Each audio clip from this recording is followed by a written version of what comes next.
Hello, friends. We've got a fun little boot chat about these Urban Wolf Club boots. Now, I'm trying to find the right approach to this because this is a undeniably beautiful boot for the money. These cost about $170. If you get the shorter version, it's $150. And they're made in Mexico. They're made by hand.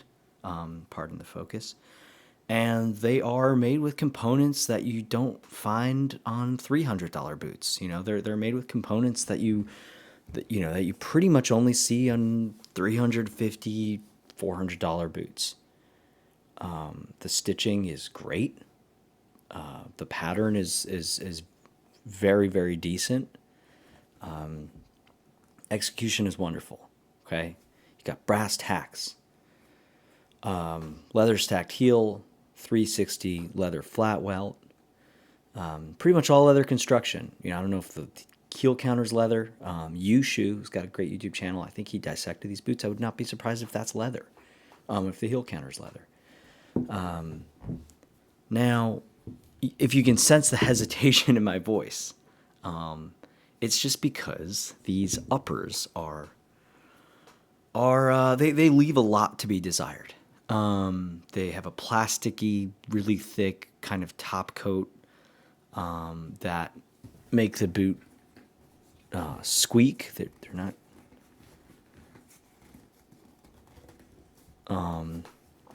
Now I've worn them in a bit. I've worn them a few times, and so they're squeaking less. I don't think they'll squeak a lot. And I've got a pair of Danner boots that squeak way more, and I love those. The top coat is I don't want to say it's horrendous because looking at these boots, they kind of look cool. They look great.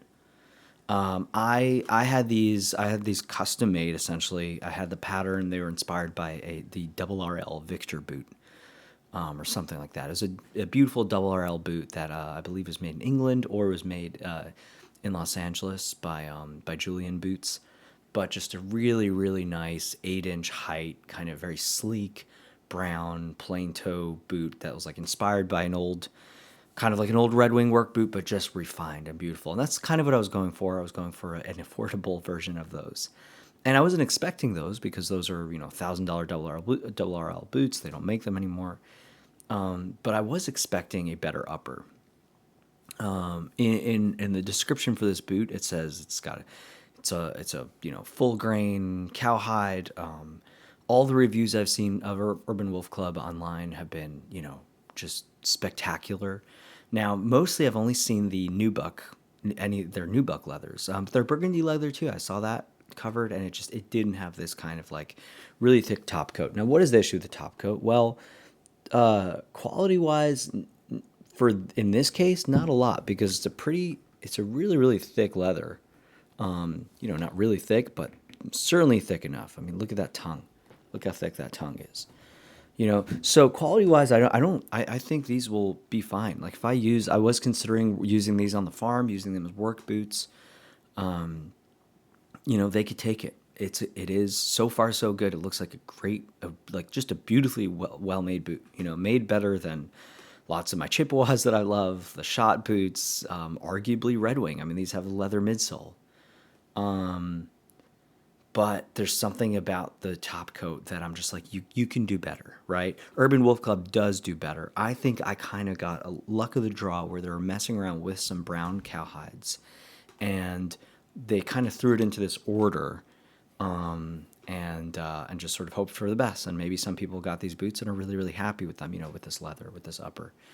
I wasn't, and namely because the photo shows, for this brown cowhide, it shows a kind of like a normal, well, I don't want to say normal. It's slightly higher quality brown leather that has a bit of a transparent top coat, meaning it's got a polished, waxy, oily top coat, and you could, the leather doesn't seem two-dimensional. It's three-dimensional. There's a depth to it. There's a depth in different parts. It seems like there's a little bit of pull-up. Not too you should expect that from any, your average Mexican chrome tanned leather from any bootmaker that, is servicing the boot community, is servicing boot enthusiasts, is servicing, if they're making the bottoms, if they're bottoming these boots to such a high degree, such a high level, you'd expect that the uppers should at least be decent. Kind of like how Indonesian boot makers, when they're using their local leathers, especially as of late, they're using really, really nice local leathers. So actually, go working with Indonesian boot makers, I don't need a Horween leather. I'm good with their local leather because I trust them. Again, if they're making boots, they're hand lasting them, they're hand welting them, they're making them to such a beautiful level, then their local cowhides, they're not going to get garbage. Certainly now, and they've been in the game for quite a few years. Your Jackrabbits, your Prof Barnetts, your Cigar Bootmaker, all those, they're going to bring it. Okay. Now this is a new company, so we really don't know. And again, every other boot review I've seen has just been, absolutely, shining. Thrilled with their boot. I'm not thrilled with my boot.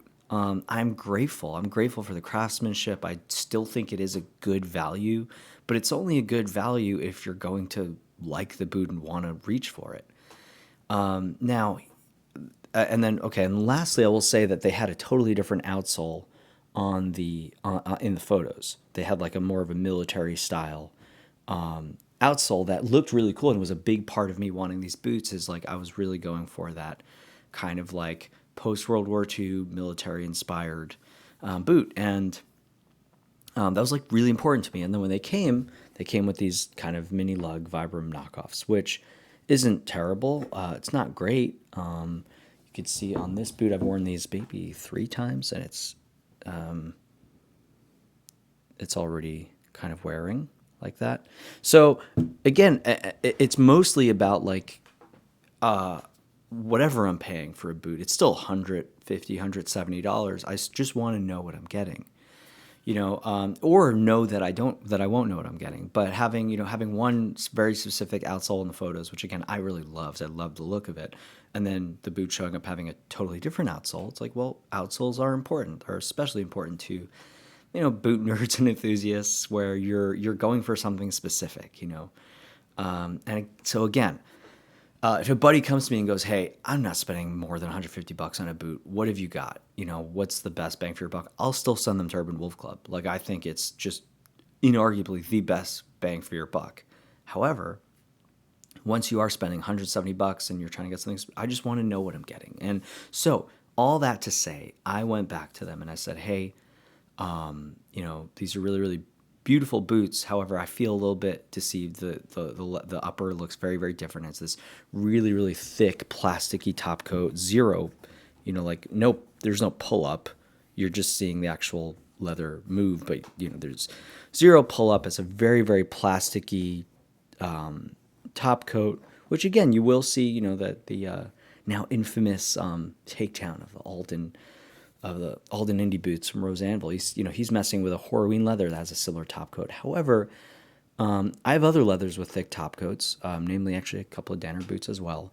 But there's a natural waxiness to them, where this kind of just feels very, very artificial, very plasticky, and kind of reminds me actually a bit of like Red Wing's work boot line, where sometimes they'll have like, again, a very, very dull uniform brown top coat with whatever the hell under it, but it's like you're looking at two different things. You're looking at a brown top coat, and then there's a leather under it. And to get to the leather under it, it's not like you have to wear through a finish. It's like, no, you have to wear through, like, this will chip away probably. And then, the creasing is just like, I've worn these for a cumulative 3 hours maybe. I've worn them 2 or 3 times out, not for long. And just like instantly you're getting all this just kind of pretty ugly creasing. And again, I don't need, these aren't shell cordovan boots. I don't need them to roll. I'm good with creasing. But you're not seeing the leather crease. You're seeing the top coat crease. And I don't know, man. Like I've like, I appreciate boots too much. I appreciate leather too much to like know that's just not, it's not something I'm excited about, So I ended up, I sold these boots at a loss, and I ended up, because I, I really do love the promise, the potential of Urban Wolf Club, I ordered another pair of boots. And I did reach out to them and I was like, can you, do you feel, like no pressure? Do you feel it's fair? In the beginning, I was a little bit like, I felt pretty deceived. Mostly the different outsole. It's like, just, I don't know, like, don't, that's not cool. And again, the leather, I believe it's called like copper or something. It just looks very, very different in the photos. Now, leather will always look different in the photos, but it has literally different components. It's not like it's a different shade. It's like it is literally a different leather. So the boots that you're seeing in the photos are different leather, probably from a totally different tannery, but certainly just a different tannage and a different, and then the different outsole, which they claim this is better quality. I don't think it is than the other one. And if that is the case, I mean, if that is the case, then the other one must be truly horrible. But again, I just like knowing what I got. Again, I've worn these for 3 hours, and this rubber tread is gone. It's called Good Rubber, kind of a take on the Quabog, non-marking, oil resistant, long hearing. Long hearing. I guess you hear it for a long time. So all this to say, like, I felt really bad. I kept going back and forth between feeling like, hey, you deceived me, and then going like, but you're amazingly talented and I appreciate the value that you're offering. And I feel so horrible, criticizing you, and you're an amazing person. You're probably a lot more talented than well, for sure, a lot more talented than I am at making boots, and so it was sort of bittersweet. I'm quite forgiving. Like if there's wonky stitching on boots, like I don't care. I never send boots back.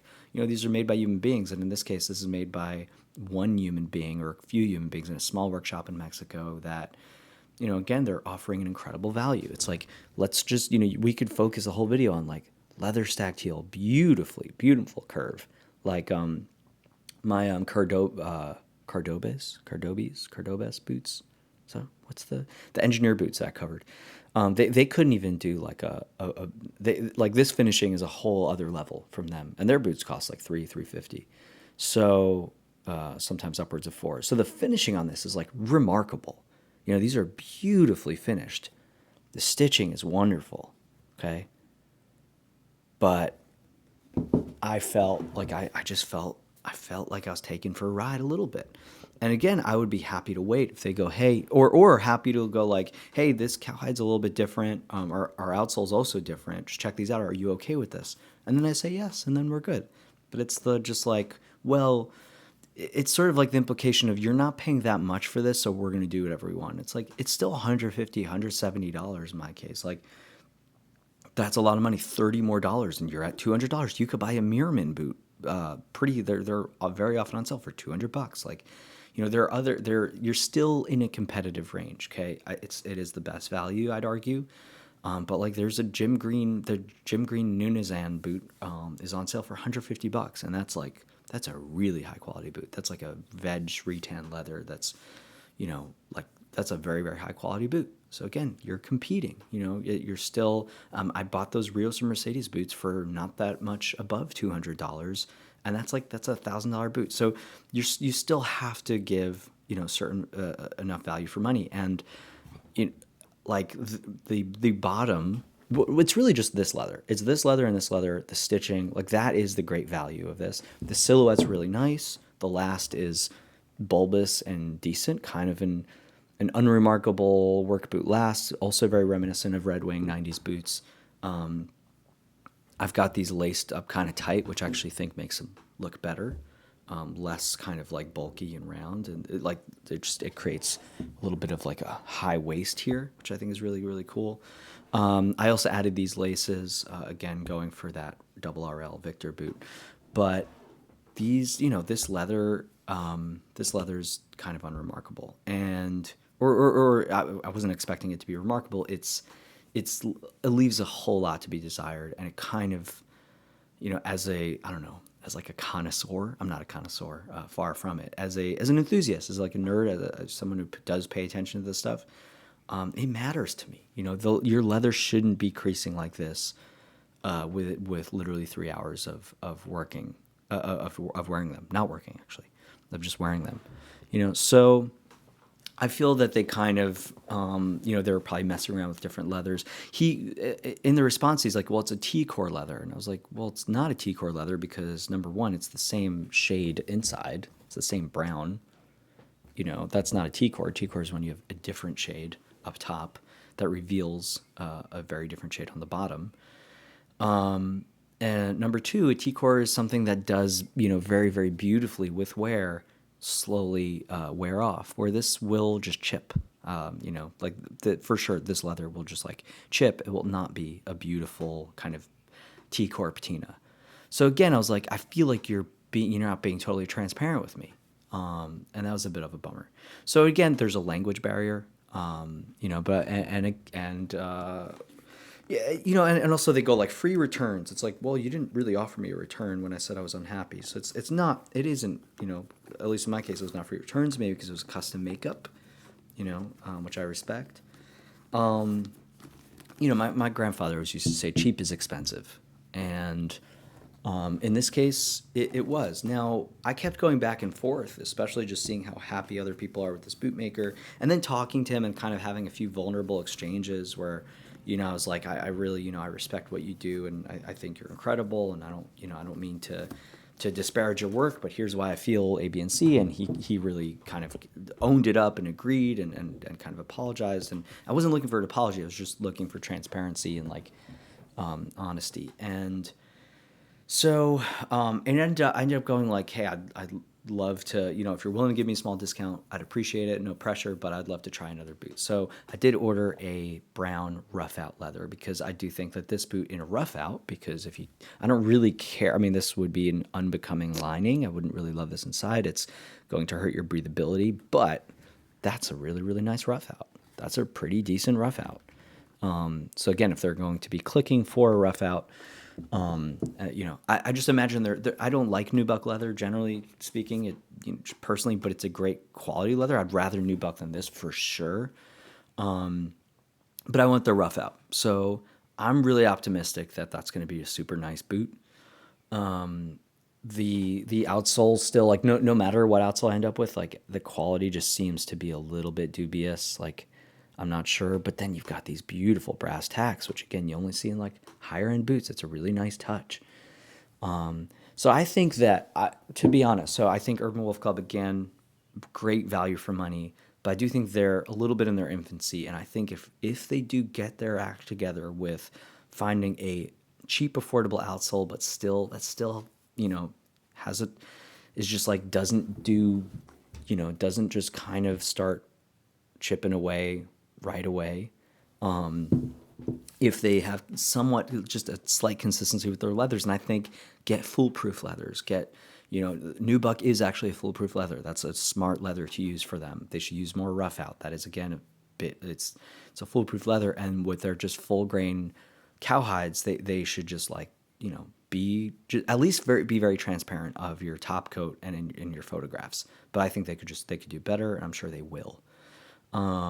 Yeah, and then just make sure that customers get what they paid for. So don't switch out outsoles without telling them. And if the leather is different than what is in the photos, just reach out. And most of us will be like, oh yeah, no problem. I'm thrilled with whatever you're going to make me. But I do think it's nice to feel like, they're taking that seriously. Yeah, sizing, it's quite a round bulbous last. Really, really nice. I took my Red Wing size essentially, and I was pretty happy with it. So yeah, great boot. I do not mean to disparage an artisanal bootmaker, someone who's trying to make a living and doing a great job at it. Making a beautiful, great value boot for your money. But that's just my honest experience, and I'm gonna always use this to be honest, and I think that adds a little bit more value. Even if I'm wrong about things, at the very least, you're getting my honest opinion. So I love Urban Wolf Club. I think that they've got a little bit to grow, and don't we all? So I highly recommend them. Definitely buy a boot from them, but just communicate what you want, and yeah, just talk to them, and let them know what you value. Anyway, have a wonderful day.